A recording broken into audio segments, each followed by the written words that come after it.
Hello welcome to అన్వ్యూస్. So ఈ రోజు పృథ్వీ ఎలిమినేషన్ అవ్వడానికి కారణాలు ఏంటో మాట్లాడదామండి. ఒకటే తన స్వయంకృత అపరాధమా, లేదు అంటే మన విష్ణుప్రియ చెప్పినట్టు యూనివర్స్ లేకపోతే గ్రహాలన్నీ కలిసి తను బయటకు వచ్చేసేటట్టు చేశాయా? ఎందుకంటే ఓవరాల్ గా అబ్జర్వ్ చేసినా సరే కొన్ని సిచ్యువేషన్స్ లో పృథ్వీకి అసలు సెట్ కాలేదు. దాని గురించి డీటెయిల్ గా మాట్లాడదాం. తర్వాత విష్ణుప్రియ వల్ల పృథ్వీకి ఎంత నష్టం జరిగింది, దీని గురించి బిగ్ బాస్ ప్లాన్ ప్రకారమే బిగ్ బాస్ ప్లాన్ వర్కౌట్ అవ్వడం కోసం ఈ వీక్ డబుల్ ఎలిమినేషన్ పెట్టి బయటికి పంపించేస్తున్నారా? సో దీని గురించి మాట్లాడదామండి. దానికి అయితే ఈ వీడియో నా అభిప్రాయం నేను చెప్తాను, అలాగే వీడియో అంతా విన్న తర్వాత మీ అభిప్రాయం కూడా కామెంట్ చేయండి. అలాగే నచ్చితే నా పాయింట్స్ అని మీకు నచ్చితే లైక్ చేసి షేర్ చేయండి, ఛానల్ సబ్స్క్రైబ్ చేసుకోండి. మీకు ఒక మాట చెప్పనా, నేను కొన్ని టాపిక్స్ అందరికన్నా ముందే వీడియోస్ చేస్తున్నాను, కానీ వెళ్ళట్లేదబ్బా.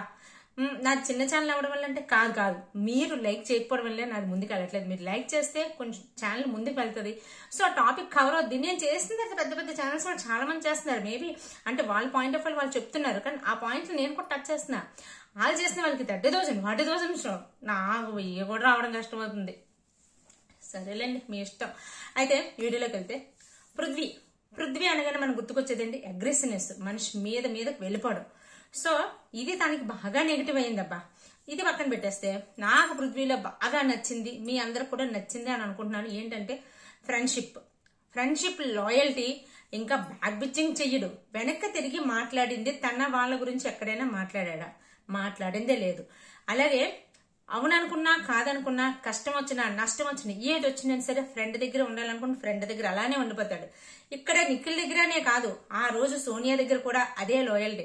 మీకు స్టార్టింగ్ లో గుర్తుందో లేదో, సోనియా నిఖిల్ పృథ్వీ కలిసినప్పుడు అప్పటికే విష్ణుప్రియ నెమ్మదిగా క్లోజ్ అవుతుంది పృథ్వీకి.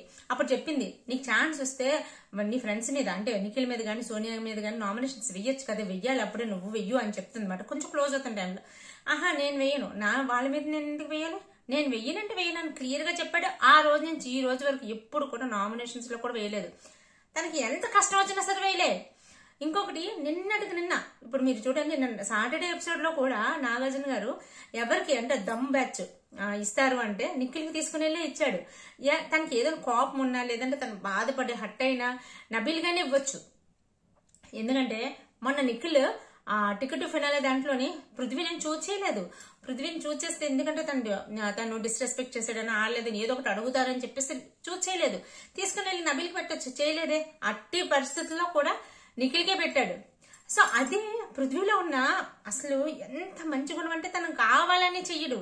ఇంకొకటి ఏంటంటే చాలా మంది మాస్కులతో ఆడారు, చాలా మంది ప్లాన్స్ చేసుకునే వచ్చారు.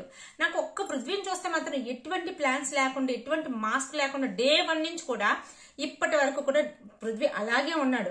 ఆ అగ్రెసివ్నెస్ కొంచెం తగ్గించుకుంటూ కొంచెం అగ్రెసివ్నెస్ కొంచెం తగ్గించాడు. బట్ ఈవెన్ దో సిచ్యువేషన్స్ వచ్చినప్పుడు అలాగే పైకి వెళ్ళిపోతున్నాడు. మన గౌతమ్ మీదకి వెళ్ళినప్పుడు అలాగే. ఇక్కడ ఏది ఆ అగ్రెసివ్నెస్ ఒకటి పక్కన పెడితే మిగతా ఏ విషయాలైనా సరే చూడండి, ఎక్కడైనా మాస్క్ ఉన్నట్టు కానీ ఎక్కడైనా ఏదైనా ఉన్నట్టు కానీ కనిపించిందా? లేదు. సో మళ్ళీ గేమ్ ఆడుతున్నప్పుడు ఎంత చాకచక్యంగా ఆడుతాడు, ఎంత ప్రాణం పెట్టేస్తాడు. అయిపోయిన తర్వాత తన గురించి చిన్నది కూడా గొప్ప చెప్పుకోడు. నబీల్ ఆట పోవడానికి కూడా అదే కారణం. తన గురించి పదే డప్పా చెప్పుకుంటూనే ఉంటాడు. పృథ్వీ ఏ ఒక్కరోజు కూడా నేను ఇలా ఆడాను, నేను ఇలా ఆడతాను, ఇలా చేద్దాం, ఇలా అలా అని ఏది చెప్పడు. కెమెరాస్ దగ్గరికి వెళ్ళి తన బాధ చెప్పుకోడు. సో ఏ ఎమోషన్స్ బయట పెట్టడు. నాకేమనిపిస్తుందంటే ఈ ఎమోషన్స్ బయటికి పెట్టకపోవడం వల్లేమో పృథ్వీ అనుకున్నంతగా మనుషుల్ని రీచ్ అవ్వలేదేమో అనిపిస్తుంది నిజంగా. ఆ ఎమోషన్స్ కానీ లేదా బాధ ఉంటే బాధ చూపించడం కానీ ఏది చూపించడు. అదొక పెద్ద నెగిటివ్ అయిపోయిందేమో అనుకుంటున్నాను. మీకేమనిపిస్తుంది? నిజమే అనిపిస్తుంది కదా? కరెక్టే, కామెంట్ చేసి చెప్పండి కావాలంటే. అలాగే విష్ణుప్రియ తన వెంట పడ్డం కూడా పృథ్వీకి నెగిటివ్ అయిపోయిందబ్బా. మనం అందరం అనుకుంటున్నాము విష్ణుప్రియ ఆట పోయింది పృథ్వీ వెంట పడ్డం వల్ల అనుకుంటున్నాం. At the same time Prithvi ఆట కూడా పోయింది. పృథ్వీ ఆట ఎందుకు పోయిందంటారా? విష్ణుప్రియ వెంట పడుతున్నప్పుడు విష్ణుప్రియ వెంట తిరుగుతూనే ఉంటది, అలా టైంపాస్ చేస్తున్నాడు, విష్ణుప్రియతో టైంపాస్ చేస్తున్నాడు, యూజ్ చేసుకుంటున్నాడు, ఇస్తుంది కదా ఇది చేస్తున్నాడు అన్న యాంగిల్లోనే చూస్తున్నారు చాలా మంది జనాలు. బట్ తను ఆడిన ఆటని 100% చూడలేకపోతున్నాము. మేబీ తను ఎక్స్ప్రెస్ అవ్వకపోవడం వల్ల దీనివల్ల అయ్యుండొచ్చు, కానీ ఎక్కడ కూడా చూపించలేదు. అలాగే విష్ణుప్రియ గురించి అందరికీ చెప్పింది ఏంటంటే నాకు ఎటువంటి ఒపీనియన్ లేదు అని అందరి దగ్గర ఓపెన్, వెనక ముందు ఒకటే మాట, ఎక్కడా కూడా ముందు ఒక మాట వెనక ఒక మాట మాట్లాడింది లేదు. సో నీ వల్ల విష్ణుప్రియ వల్ల ఆట పోతుందని కూడా యష్మి చాలాసార్లు చెప్పినప్పుడు కూడా తను ఎక్కడా కూడా 1% కూడా నెగిటివ్ మాట్లాడలేదు. ఏ పర్సన్ గురించి 1% కూడా నెగిటివ్ మాట్లాడలేదు. ఆఖరికి మనం అనుకోవచ్చు తనకి ఇంకా నెగిటివ్ అయ్యింది ఏంటి అంటే ఆ అగ్రెసివ్నెస్ ఒకటైతే, ఇంకొకటి వైల్డ్ కార్డ్స్ వాళ్ళని పదే వైల్డ్ కార్డ్స్ వాళ్ళకి నామినేషన్ చేయాలి, నామినేషన్ చేసి బయటకు పంపించేయాలి అనేది కూడా తన గేమ్ ప్లాన్ అనుకునే చేశాడు. అక్కడ ఏంటంటే 1-2 సార్లు తనకి నెగిటివ్ కొట్టింది ఏదైనా ఉంటే రోహిణి గురించి కానీ అవినాష్ గురించి కానీ వీళ్ళని కొంచెం మీరు you are only entertainers, so మీకు ఆడే సత్తా లేదు అని చెప్పి మీరు ఇంట్లో ఉండడానికి హక్కు లేదని చెప్పి పదే అనడం అది బాగా దెబ్బైపోయింది. సో దానివల్ల రోహిణి లాంటి వాళ్ళకి పట్టుదల పెరిగి అసలు ఆ కొండ టాస్క్ లో కూడా ఆమె గెలిచింది, 100% గెలిచింది, చాలా ఎఫర్ట్స్ ఇచ్చింది.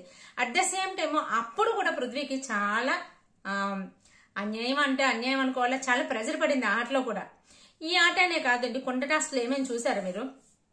స్టార్టింగ్ లోనే పృథ్వీకి ఇసుక వేసేసారు, అప్పటికి రోహిణికి ఎవరు ఇసుకేలేదు. చాలాసేపు రోహిణి కుండ ఖాళీ కుండతోనే కాలుతో బ్యాలెన్స్ చేసింది. తర్వాత ఇసుకేసినప్పటికీ అప్పటికే పృథ్వీకి కాళ్ళ మీద చాలా ప్రెజర్ పడిపోయింది. సో అయినా సరే తనకు కలిసి రాలేదు, ఒక స్కూప్ ఎక్స్ట్రా పడిపోయింది.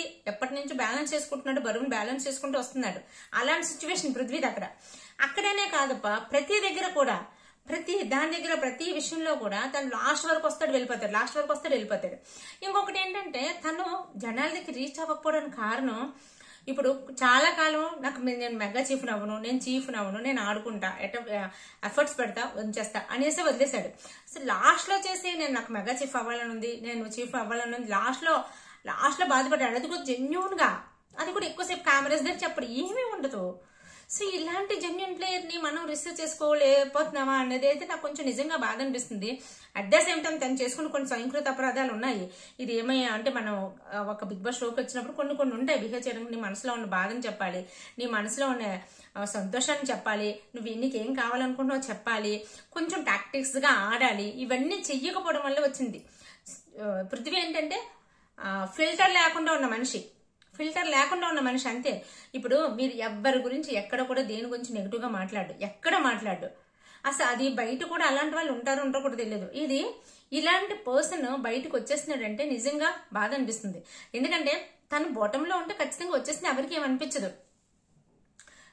ఎవరు అవినాష్ టేస్ట్ తేజ బాటమ్ లో ఉన్నప్పుడు వాళ్ళ పైన ఉన్న అవినాష్ ని సేవ్ అయ్యాడు, తను సాధించుకున్నాడు, సేవ్ అయ్యాడు. దానివల్ల తన పైన ఉన్న పృథ్వీని ఎలిమినేట్ చేసేది ఎంతవరకు సబబు అంటారు చెప్పండి? నాకైతే ఇది ససేమీర అస్సలు నచ్చలేదు. నేను ఈ రోజు కాదు మొన్నటి నుంచి ఇదే చెప్తున్నా.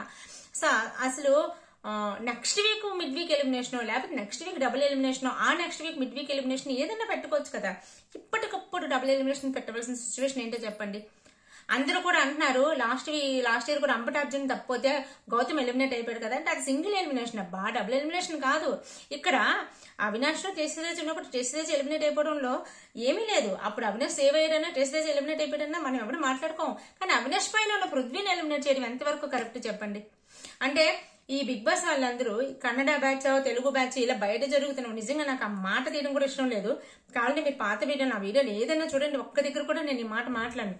దాన్ని బ్యాలెన్స్ చేసుకోవడం కోసం అన్నట్టుగా లాస్ట్ వీక్ యష్మి, ఈ వీక్ పృథ్వీ, ఇంకేముంది విష్ణుప్రియని ఉంచుతారు. సో ఇప్పుడు నెక్స్ట్ ప్రేరణ మీద కూడా లైట్ గా టార్గెట్ పెడుతున్నారు. టాప్ 3లో ప్రేరణను ఉంచుతారా కూడా నాకు డౌటే. ఎందుకంటే నిన్న గోల్డెన్ టికెట్స్ ఇచ్చి నాగార్జున గారు గోల్డెన్ టికెట్స్ ఇచ్చినప్పుడు పృథ్వీకి బ్లాక్ వేస్తారు, ప్రేరణకి బ్లాక్ వేస్తారు, రోహిణికి, నిఖిల్ కి, ఇంకెవరు అవినాష్ కి, గౌతమ్ కి. రోహిణి, గౌతమ్, నిఖిల్ వీళ్ళు వైల్డ్ కార్డ్స్. నిఖిల్ ఒకడు, గౌతమ్, అవినాష్, రోహిణి వైల్డ్ కార్డ్స్, నిఖిల్ ఒకటే ఓల్డ్ కంటెస్టెంట్. సో ఇలా ఇచ్చారు అంటే ఏంటి, నీకు చూస్తుంటే ఇదే టాప్ 4 టాప్ 5 వీళ్ళు ఖచ్చితంగా టాప్ 5 లోనే ఉంటారు. అయితే అక్కడ మధ్యలో ఏంటి ఒక నబీల్ ని, ప్రేరణను, విష్ణుప్రియను టాప్ 5 లో పెట్టేస్తే ఆపేస్తారు. ఇది క్లియర్ కట్ గా అర్థమైపోతుంది ఎందుకు అమ్మా ఇది అలాగా. సో ఎవరో ఏదో అంటున్నారని అలాంటప్పుడు మీరు షో ఎందుకు రన్ చేయడం? ఎవరో ఏదో అంటున్నారు, ఇష్యూస్ అవుతున్నాయి అన్నప్పుడు ముందు స్టార్టింగ్ లో బ్యాలెన్స్ చేసుకోవాలి తప్ప లాస్ట్ ఆటకు వచ్చినప్పుడు కంటెస్టెంట్స్ మీద దీనివల్ల ఏమవుతుంది, బిగ్ బాస్ చేసిన పెద్ద మేజర్ మిస్టేక్ వల్ల కంటెస్టెంట్స్ మీద అభిమానాలు పోతున్నాయి. ఇప్పుడు పృథ్వీ లాంటి మంచి కంటెస్టెంట్ పైన ఉన్నాడబ్బా, కింద ఉన్న పోయినా సరే ఇంత పెద్ద డిస్కషన్ అవ్వదు. పైన ఉన్న మనిషిని ఎలిమినేట్ చేయడం అనేది అసలు 100% తప్పు అని నాకు అనిపిస్తుంది. మీకేమనిపిస్తుందో కామెంట్ చేసి చెప్పండి. అలాగే నేను ఏమైనా పాయింట్స్ మిస్ అయిపోయినా, లేదు అంటే నేను కొంచెం అంటే నేను ఇక్కడ పృథ్వీ గురించి పాజిటివ్ మాట్లాడలేదు, నెగిటివ్ మాట్లాడలేదు, కానీ 1 or 2 నెగిటివ్స్ వల్ల ఒక మనిషిలో ఉన్న పాజిటివ్స్ అన్నింటినీ కూడా చూడటం మానేసామా మనం అని అనిపిస్తుంది. సో దీని గురించి మీ అభిప్రాయాన్ని కామెంట్ చేసి చెప్పండి. వీడియో నచ్చితే లైక్ చేసి షేర్ చేయండి. Take care, by by.